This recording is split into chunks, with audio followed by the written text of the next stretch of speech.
Maraming taong nagpapanggap na sila'y inosente. Pero inosente nga ba sila? Ang mga inosenteng ito, nagbibingi-bingihan, nagbubulag-bulagan, kasabwat ng kasalanan. Kasing sama ng isang nilalang na sa loob at kita ng kasamaan, umiiwas at tumatalikod sa katotohanan. Kung wala kang paninindigan sa mundong ito, hindi ka na dapat tumagal pa rito. Ngayon, masasabi niyo bang wala kayong kasalanan? Sino bang nasa kulungan sa atin? May isang tao, kilala natin lahat, tumating sa mundong ito. Siya ay nagpakasakit, nagbuwis ng buhay, nagbuhos ng dugo upang linisin ang kasalanan ng lahat. Yung may sala at mga inosenteng tulad nyo. Lahat tayo ay nakinabang sa dugo ng taong ito.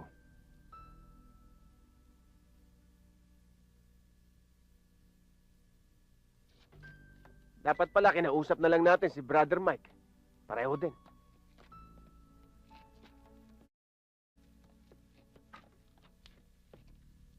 Tights. Wala tayong makikita dyan. Ano yan eh?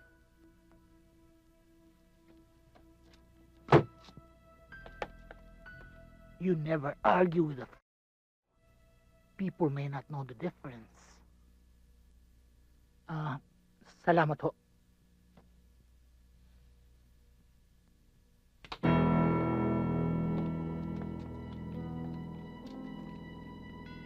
That's why I ignored you.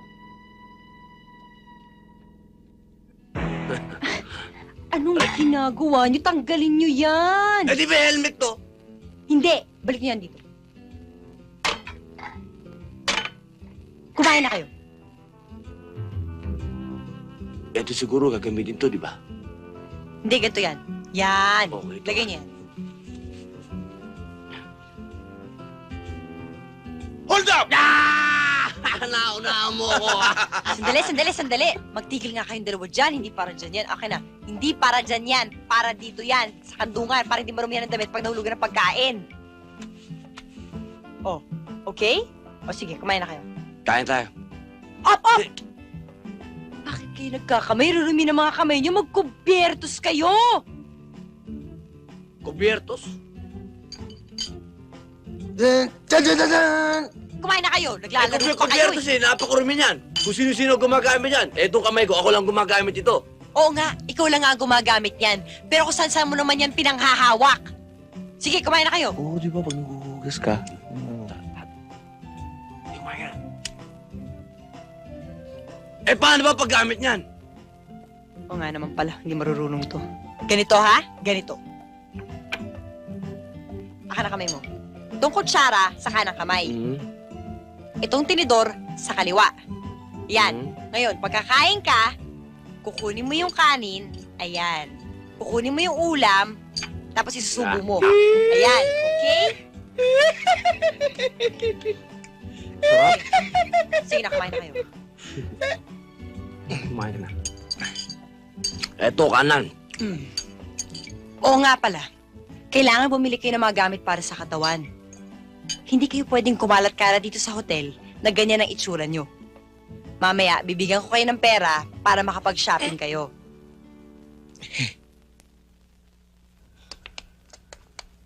Ba?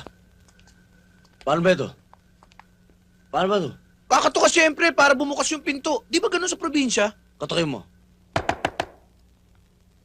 Wala yatang tao eh. Tao po! Oh, walang tao. Oh, yan. Pwede yung makitiloy? Excuse me. Miss, pwede yung makituloy?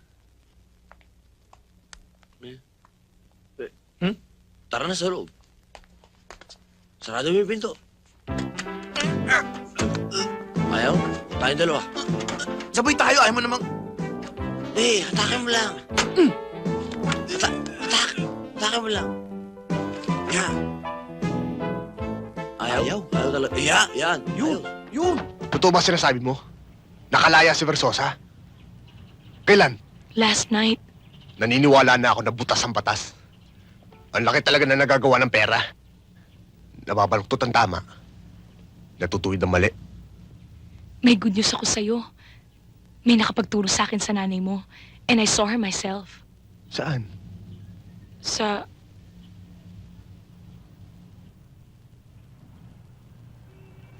Sa Marikina. Kamusta siya? Mas mabuti siguro kung ikaw na mismong makakita sa kanya. Oh, baka naman kunin mo lang yung Bible at saka yung Rosaryo, tapos hindi mo naman gagamitin yan. Ito talaga si Ana, oh. Alam mo, Kuya Nardo, walang hindi nagagawa ang prayer. Natatandaan ko nung maliliit pa tayo. Gabit araw nagdarasal si Inay. Pero ano?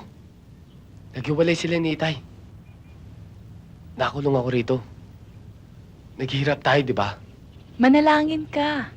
Ang ipanalangin mo, walang masamang mangyari sa'yo.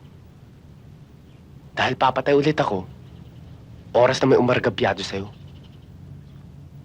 Oh, sige na. Mag-ingat ka sa pag-uwi mo, ah. Pati, pakisabi kay Inay, kahit hindi niya ako mahal, mahal ko siya.